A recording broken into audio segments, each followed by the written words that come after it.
السلام عليكم ومرحبا بكم معايا في فيديو جديد وفي قصة جديدة.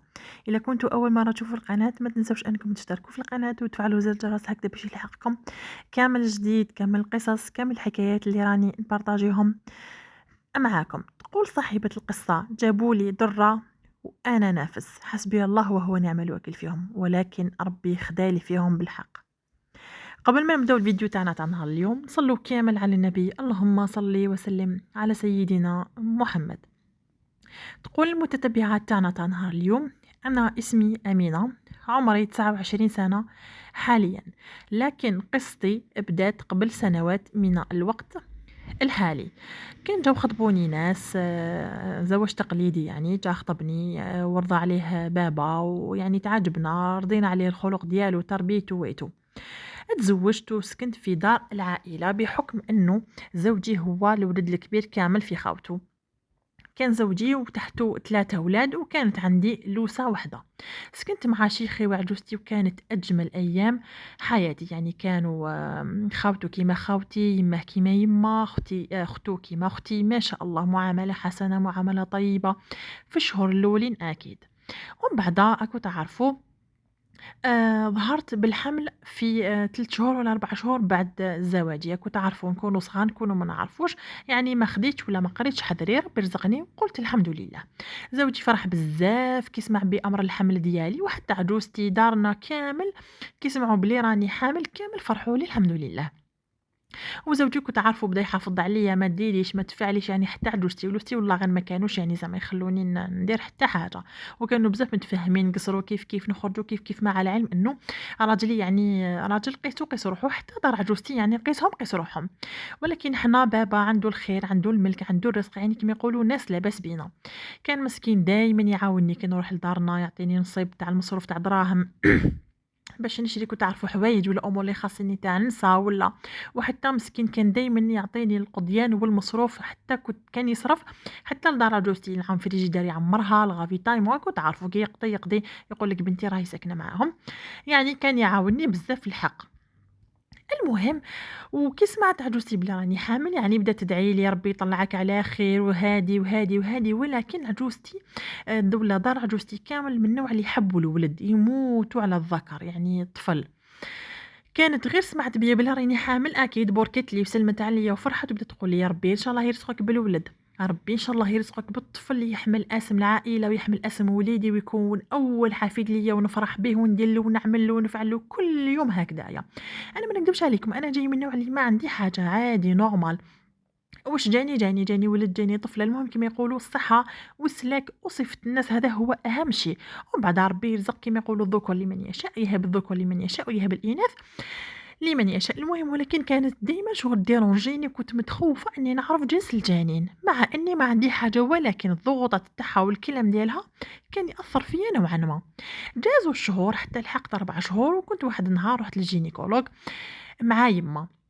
وهذاك النهار كنا عرفنا جسم الجنين، الا وهو ربي رزقني ببنت، يعني عرفت بلي عندي طفله في كرشي. انا ما نقولش عليكم فرحت بزاف كي قالت لي طبيبه وقالت لي راهي مليحه وكلش، ولكن كي حبطت وبديت نهضر معاها وبدات توصف لي في المقويات ويتو، خفت واش نقول لعجوزتي، نقول لهم ما نقول لهمش، ما عرفتش، ولكن ما عرفتش واش نتصرف. المهم خبيت، يعني ما قلت لهمش واش عندي. كنت كل ما نروح للطبيبه ونولي عجوزتي تسقسيني، راجلي يسقسوني، نقول لهم الكوردون داير على رجليه، مازال ما باش شنو هو جنس الجنين. وكنت كي نخرج نجهز مع ماما، لانه ماما هي اللي جهزت لي اول بيبي ديالي.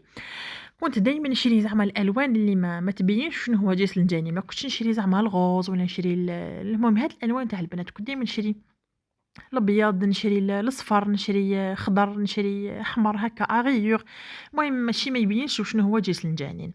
حتى نهار اللي الحق يوم تاع الولاده ديالي، رحت زيت ورزقني ربي باجمل بنوته. كنت رحت في لا جورني وما زيتش حتى لليل كامل. المهم غدوه من داك الصباح جات ليا ماما، جا ليا راجلي يأذن لبنتي وعجوزتي ولوزتي، ما جاونيش مع الصباح. المهم قلت معليش بالك مشغولين، بالك يوجدوا لي في الفطور بالك. حتى جا وقت لا فيزيت، جاوني على الزوج هكذا كي قريب يخلص الوقت، ولا فيزيت خلص على 3، جاوني على الزوج بعد ما كانت ماما جات وجابت لي تيزانه وفطرت، يعني والحمد لله يعني باش نرفد صحتي. عفوا. جات عجوزتي ولوستي ولكن كي دخلت وجهها ما يعجبش، وجهها مقلوب، سلمت عليا مبروك عليك، شافت الطفله رفدتها ماما ما رفدتهاش ميم با. وقالت لي على هذه اللي كنتي غير تخبي وما حبيتيش تورينا الحوايج، كنتي عارفه باللي عندك الطفله. اي انا ماما نتقد، قالت لها الحمد لله، بركي لها قولي لها يعني كيما زعما حمدي ربي على انه جات سليمه وما فيها حتى حاجه، والطفل ان شاء الله يجي مع الوقت، مازالوا اليامات، مازال لعبه، مازال الطفله صغيره ويجي الطفل. ومن بعد جا زوجي، ماما كانت مدت له بنتي وشدها هو ورفدها وبدا يبوس فيها، ومن بعد قالت له تنتقى جوزتي بوس بوس نورمالمون هذيك جابت لك بومبا، راك تبوس في بومبا. حنا تشوكينا، نخلعت انا، تشوكيت ماما، تشوكيت خزرت فيا هكذا. وراجلي ما عطاهاش اعتبار، كمل يبوس في الطفله وراحوا من عندي. المهم ماما كيما يقولوا ما عجبهاش الحل، قالت لي شنو هاد الهضره اللي تهضر فيها عجوزتك، كيفاه بومبا وانت كي زوجتك ورحتي عندها عروسه وبنتها ماشي بومبا. هي قلت لها خلاص ماما خلينا منها، انت عارفه بلي عجوزتي يحبوا الاولاد. المهم بديت نكالمي في الحاله. المهم قعدت هادوك اليومين 3 ايام في السبيطار وخرجت، رحت لدار عجوزتي. ولكن كانت معاملة جد سيئة، كامل هذيك المحاسنة والمعاملة الطيبة وكأنها أمي وأخته كأنها أمي اتبدلت كامل. علاش؟ لأنه ربي سبحانه وتعالى أرزقني ببنت. المهم كانوا الفطور ما يجيبوليش ناكل حاجه العاديه نورمال، يعني طيبوا شتات حباطه طاويله عدس ولا لوبيا، ما كان لا لحم لا شويه لحم لا كبده لا. كنت عارفوا الامور تاع النفس يعني ماشي حتى نقول لكم. ولكن قلت معليش يا ما فيها والو، كنت دايما نسمح فيها تحرش في راجلي، كنت متمنيه يجيني حفيد، كنت متمنيه نرفد وليدك، كنت متمنيه وليدك يجي يرفد اسمنا. المهم يعني هضره كبيره، حتى راجلي بدا يتاثر شويه بالهضره تاع يماه. بعد ما كنت رفدت روحي شويه هكا بعد 15 يوم، قلت له اني حابه ندير اسبوع هكا، لانه فاميلتي كاملهم حابين يجوني يهنوني. قال لي ممنوع من عن البت، قال لي النساء يديروا السبع والعقيقه على الذكور على الاولاد ماشي على البنات. بصح قلت له واش فيها، قلت له درت جريمه، قلت له خير ربي هو اللي رزقنا بالطفله هذه، وان شاء الله الثاني ولا الثالث ولا الرابع يجينا ذكر. قال لي نسيها نهائيا امور انك ديري سابع، اللي حب يجي يجي لداركم. قلت له انا لدارنا ما يجوناش، بابا راهو مريض، بابا راهو عيان شويه ما كاش كيفاش يجوا. قال لي الا حبوا يجوا جيبي الوحده، ولكن باش ديري السبه وديري السابع وتلمي ما تلميليش انا على طفله. المهم كما كان الحال ما حبوش، ولكن انا فاميلتي بداو يجوني بالوحده، هذوما يجوني خالاتي مع بناتهم عماتي نساء عمومي، بداو يجوني بالوحده. وكانت يما مسكينه هي اللي خدمت لي الكاطو، وكانوا يديروا فيا السكر يا البنات، ما يحطوا طمينه، ما يبلوا طمينه، ما يحطوا القهوه والو، غير انا نرفد ونحط الطفله تبكي والتربيه وما نعرفش وكل شديد عليا، يعني سفريت. وكانت يعني الحمد لله بجد، وحتى جيرانهم وفاميلتهم كانوا يجوني. كانت جارتهم واحد الطفله ما شاء الله كانت دايما تخليني، واحد المرة ما شاء الله كانت دايما تخلي بنتها في عمرها هكا كنقولوا 16 17 سنة تخليها تعاوني وتغسل لي الماء، لانه لوستي وعجوزتي ما يعاونونيش كامل. كيروحوا الناس نوض انا نخمل، ومن بعد الطفله تبكي نشدها بيد، ومن بعد نعاون نولي نخمل هذيك الدنيا. يعني جوز هذيك الفترة ما عندي ما نحكي لكم وما عندي ما نقول لكم، ولكن نورمال كملتها. ولكن كما يقولوا ما نكذبش عليكم، شغل كي اللي بداو يعيوني بديت نكره حياتي معاهم، بديت بعد مرور نقولوا واحد شهرين ولا هكذاك جات بنت عمتي جات من فرنسا. جات تهنيني، جات مسل الخير، جات قعدت معانا ايتو كي عادت رايحه. انا والله غير هذاك نهار عييت، قلت معليش تجي نعيط لبنت جارتي تجي تعاوني ونعطي لها نصيب. كي عيطت لها نسمع في لوستي وعجوزتي حاوزوها من عند الباب، قالوا لها روحي ما كاشها وما تجيش تعاونيها، ما كاشها خلاص تغسل فم عنها، عيطت لك في الباطل. كي خرجت ليها قلت لها بصح يما علاش حاوزتيها؟ انا عيطت لها صح ماشي مانيش نغسل فم عنها، خليها تجي تعاوني، وانا قلت نعطيها نصيب. قالت لي ما كاش شغلك انت تفريها، انت تبري راسك بشغلك، انت جبتي الطفله انت تبري راسك، كي تكبر بنتك تعاونك. هي قالت لي هكذا وانا ما نكذبش عليكم، نط ليها قلت لها كيفاش كي تكبر بنتي تعاوني؟ راني مريضه درتو فيا حاله، ما انا نخدم الشغل، انا نخمل، انا نحط، انا نرفد الماكله ما ناكلش، وزيدي تقولي لي هكذا؟ علاش خليتي الطفله تروح؟ خليها تجي تعاوني. وناضت لي هي كلمه وانا كلمه حتى يدخل راجلي. كي دخل راجلي شافني باللي ما راني متناوشه مع يمه يفدي يدو للسما ويضربني بكف، وقال لي ما تزيديش تعاودي الهضره هذه، ما تزيديش تجاوبي مرا كبيره عليك، ما تحشميش، ما كاينش مربيه هكا، زاد ربي عطاك طفل هكذا باش تربيها تربيه خاطئه كيما ربيه نتيا. انا ما عجبتنيش الحال، دخلت للبيت نبكي وقلت لي ما قلت لها شوفي قالت لي شوفي بنتي الا ما حملتيش نعيط دوك لخوك يجي يديك. كي دخلت خلاص انا سكت خلاص ما خلي الحاله تطفى وخلاص. كي دخلت للبيت قال لي شوفي ديجا هي خملي دوزانك نديك لداركم. قلت وشنو قال لي كيما كتسمعي خملي دوزانك نديك داركم. انا المره اللي تقعد تجاوب فيما ودير لي في السبع قلت لك هاد السبع ما ديريش، قلت لك ما ديريش هاد العرضات هادوما، خملي دوزانكم مشيت روحي لداركم. خملت دوزاني ورحت لدارنا في هذاك الليل. دخلت على يما نبكي، شدت لي الطفله وقعدت تما، رحت غضبت 3 شهور وانا في دارنا ديال البنات. في هذيك المده تاع اللي كنت غضبانه فيها بابا مسكين كان مريض بزاف وتوفى في هذيك المده. كان جا راجلي ولوستي وعجوزتي جاو يعني يعزونا، وفي هذيك الفتره بعد ما مات بابا كانوا رايحين يزوجوا لوسي اللي تحت راجلي، ولكن ما قالوا ما عرضوا ما هضروا ما والو، جاو هناو جاو عزاو عفوا، وراجلي كان يحاول يرطب باش نعاود نولي ليه. المهم حنا كي سمعنا قلت انا معليش يقول لك ما حبيتش نكبرها في راسي، قلت بالك يقولوا كي باباها ميت ولا ما نقولوا لها شي، راهي في غيارها راهي في حزنها، ما كيفاش نقولوا لها كاين العرس. المهم زوج لوسي هدايا، جات العروسه للدار ومن بعد جا راجلي يديني. ولكن في الفتره اللي كانت وفاه بابا وكنت في دارنا قسمنا الرزق كامل انا وبابا وانا وخاوتي وخواتاتي وتقاسمناهم وكل واحد دا نصيبه. كنت ترفد يعني نصيب كبير تاع الدراهم وخبيته وضربت النحو ما سمعت لا راجلي لا حتى واحد به، حطيته في الكونت. وبعدها جاء راجلي اداني للدار. انا جيت داخله للدار مع بنتي حتى نحل الباب تاع الشومبره وتكون ليا صدمه. حليت الباب نصيب شومبره جديده ونصيب عروسه قاعده في بيتي. انا انخلعت قلت له شكون هذه؟ قال لي هذه مرت لوسي مس الخير، هي جات تسلم عليا مس الخير مس الخير. ما تحبط لتحت. قال لي يمشي وهكا وسحبني من يدي. قال لي دار البيت كبيره هذه وحنا كيما نقولوا خلاص رانا تزوجنا وتعرسنا فيها ودركا ما نقولوا نخلوها للعرسان جدد وحنايا رانا لتحت. روحي عطاتنا يما البيت الاخر البيت صغيره ودوزاني مرزم في الساشيات، كاين اللي دارته لي تحت الدروج كاين اللي دارته لي في الديباره. انا ما نكذبش عليك ما عجبنيش كامل الحال. دخلنا البيت هذيك وقلت له شوف، قلت له انا رفدت نصيب بعد ما توفى بابا نشري به دار ونرحلوا منها، انا ما نسكنش في البيت هذه وفي التماره هذه تجا كي خرجتوني من بيتي ما تندارش كامل. غدوه من داك كان راح قال لي ما بلي ناويين نخرجوا ونديروا دار وحدنا. خلاتو حتى خرج وجات ليا عايرتني ما خلاتنيش، يا اللي ما تحشميش يا اللي ماشي مربيه يا اللي ما فيكش الاصل يا اللي ما درناش فيك الخير، حبيتي تفرقي لي ولادي حبيتي تدي لي كبتي روحي الله لا تربحك. وبدات تدعي انا ما عبرتهاش كامل. هذيك الاسبوع كنا شفنا دار شاف لي خويا وراجلي دار شريتها وكتبتها على اسمي اكيد.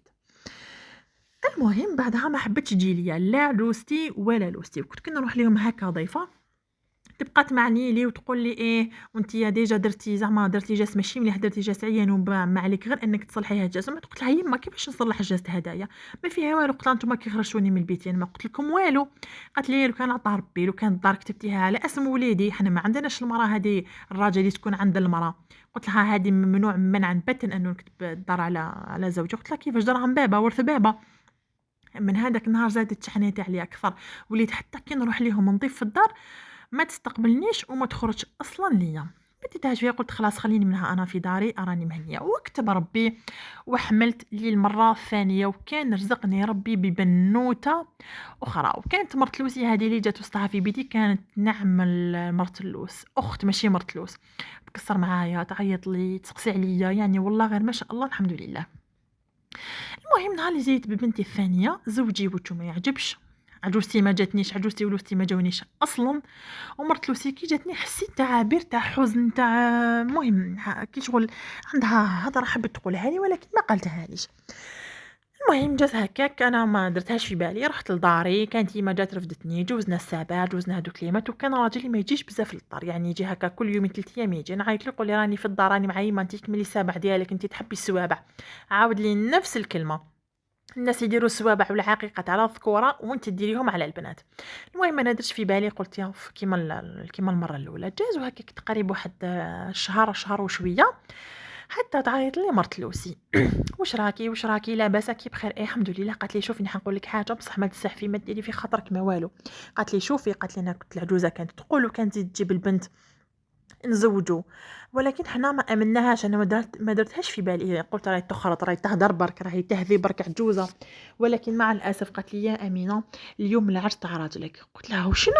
قالت لي ايه قالت لي اليوم العرس تاع راجلك. قالت لي العجوزه خطبت له وجابت له مره واحده اخرى هكا قالت باش امينه تجيب البنات نزوجوا بمره واحده اخرى على اللي تجيب له ان شاء الله تجيب له الولد وتجيب له الطفل اللي يحمل اسمي واسم العائله ويرفد باباه. أنا تشوكيت، قُلت لها: "منِّك صح؟" قالت لي: "والله غير مني صح." قالت لي: "وراهي الحالة قايمة هنا في الدار." قالت لي: "وأنا ما رانيش رايحة." قالت لي: "صبت لهم صباح قُلت لهم باللي راني مريضة." المهم أنا من الشوق من الصدمة هكداك رُحت خليت بناتي عند جارتي ورُحت نمشي يا البنات كي المهبولة، تخيّلوا وجهي صفر نافسة، صدري معمّر بالحليب، عينيا ساغني، درت الخمار غير هكداك حجابي رُحت بالبليغة، رُحت كي مهبولة تقولوا مهبولة تمشي في الزنقة. رُحت نمشي حتى لحقت للدار، نصيب راجلي بالكوستيم، الحالة قايمة، الغاشي، لوستي ماشطة، عجوزتي ماشطة، نخلعت قُلت له: "وشنو يا الخداع يلّي فيك؟" حكمني ولصقني في الحيط وقال لي: "شوفي بالك كي تزيدي تعبدي الهضرة هادي، واش من خداع؟" قال لي: "ما خدعتك، ما درت عليك مرا، ما طلّقتك، ما والو، راني رايح نتزوج على سنة الله ورسوله، ربي حلّل 4 وأنا راني رايح نعاود الزواج عادي." وتنطق عجوزتي، "راني رايحة نزوّجوه باللي تجيب له الولد ويرفد اسمه." وأنتِ اقعدي مع البومبات ديالِك. أنا تشوكيت مع كامل هذا بقيت نحلل فيه ونترجى فيه، بعد يرفدني ويخبطني في القاعة، كان لحق الكورتيج والزرناجية راحوا، وقعدت أنا هكداك مرمية في القاعة ونبكي، جات مسكينة مرت لوسي رفدتني وعطات لي نصيب اللي كتبه ربي لأنه خرجت هكداك، رُحت نمشي قالت لي: "على الأقل تروحي في الطاكسي راكي حالتك ما تشكرش كامل." ركبت الطاكسي رُحت للدار عيطت ليما، عيطت لأختي، جاو ليا بديت نبكي صبروني. يعني دخلت في صدمة، درت أزمة نفسية ما نكدبش عليكم، قاعدة غير نبكي، الحليب نشف لي، بناتي يشوفوا فيا، قطعت شعري، بكيت، كسرت، تخبط، درتهم كامل هذاك النهار، يعني ما تحملتش واش راني نسمع وما آمنتش، يعيطوا لي في التليفون وتقول لي غير مرت لوسي، ولو كان ما عيطتليش مرت لوسي ما نسمعش، نكمل نقعد هكذاك. المهم البنات أنا بعدها ما تحمّلتش الصدمة هذه وما تحمّلتش القرار هذايا، رُحت رفدت عليه قضية تاع خُلع وكنت ربحت القضية تاع الخُلع وطلقوني منّه وسمحت في كامل حقوقي وخليته هو عايش مع مرته، الحمد لله اللي ما لعبوليش بعقلي وما كتبتلوش على الدار على اسمه، مالو كان راهو جاب لي فيها الضرّة وعيشها في داري وأنا حاوزني برا مع بناتي، ولكن ربي خدا لي فيهم الحق، والله ما راني نستشفى فيهم يا البنات ولا بالعكس، ولكن كيما يقولوا الظلم ظلمات يوم القيامة وعند الله تلتقي الخصم وربي عمره ما يظلم واحد مظلوم دايما ياخذ له بالحق. في الحقيقة أنا قطعت علاقاتي كامل معهم ما بقيت سمع عليهم والو لا رفدت لا ما رفدتش لا أنا كنت لاتيه مع بناتي وكنت لاتيه نداوي لأني الصح مرضت جاتني أزمة نفسية كبيرة ما خرجتش منها حتى وليت نتعاطى الأدوية. المهم بعد ما ريّحت وكامل حتى أني قعدت نكسر مع مرت لوسي في التليفون هاكا في الفيسبوك خطر على خطرة، حتى مرة من الأيام رانا كسارين أنا ومرت لوسي، قالت لي: "سمعتِ واش صرا في راجلك والّا ما سمعتيش؟" قلت لها: "ما سمعتش وما يهمنيش." ومن كي شغل جاني الفضول قلت لها: "واش صرا واش كاين؟" قالت لي باللي راجلي ماشي راجلي السابق طليقي حاليًا دار أكسيدون هو ومرته الجديدة، هو سلك يعني بعض الكسور والردود ومرته جاها نزيف داخلي وكانوا مضطرين إنهم ينحوا لها الرحم لأنه الأكسيدون جاتها في كرشها ونحاو لها الرحم، نحاو لها لا ماتريس كامل، مسكينة يعني دركا ما تقدر تجيب له لا طفل ولا طفلة، هذا كان عقاب لعجوزتي والله غير ما راني نستشفى يعني المرا المخلوقة ما دارت لي والو، كنت نتمنى إنه ربي يرزقها يعني لأنه هي خاطية. راجلي وعجوزتي هما اللي لعبوا لي لعبة، ولكن شوفوا ربي كيفاش يخلّص، حفظوني وبكاوني ويتموا لي بناتي وطلقتني من عجوزتي ويتمت لي بناتي خلاتهم هكداك بلا باباهم ويماهم رضتها على جال الولاد، وفي الأخير ها ربي سبحانه وتعالى خذا لي بالحق، مرتو دارت أكسيدون حولها الرحم تمامًا، دوك ما تقدر تجيب لها لا ولد ولا طفلة. المهم هذه هي الحكاية تاعنا تاع نهار اليوم يا البنات، إن شاء الله تكونوا استفدتوا وتكونوا اعتبرتوا منها، ما ديروش عمركم ما ديروا الأمان، ما تزعفوا روحكم، ما تقلقوا روحكم، وإن الله مع المظلوم، عمره ربي ولا يخلي المظلوم هكداك، والظالم دايمًا يخلص وياخذ جزاته، دركا وراه الظالم راهو ياخذ جزاته في الدنيا قبل الآخرة. هذه كانت قصة تاعنا تاع نهار اليوم، إن شاء الله تكونوا عجبتكم، إن شاء الله تكونوا استفدتوا منها، إلا عجبتكم قولوا لي في التعليقات، إلا عجبتكم طريقة السرد المهم قولوا لي تعليقاتكم هكا باش نعرف أفكاركم وآرائكم. ودركا لحقنا إلى نهاية الفيديو، نهاية القصة، نضرب لكم موعد إن شاء الله إذا كنا من الأحياء في قصة جديدة. السلام عليكم ورحمة الله تعالى وبركاته.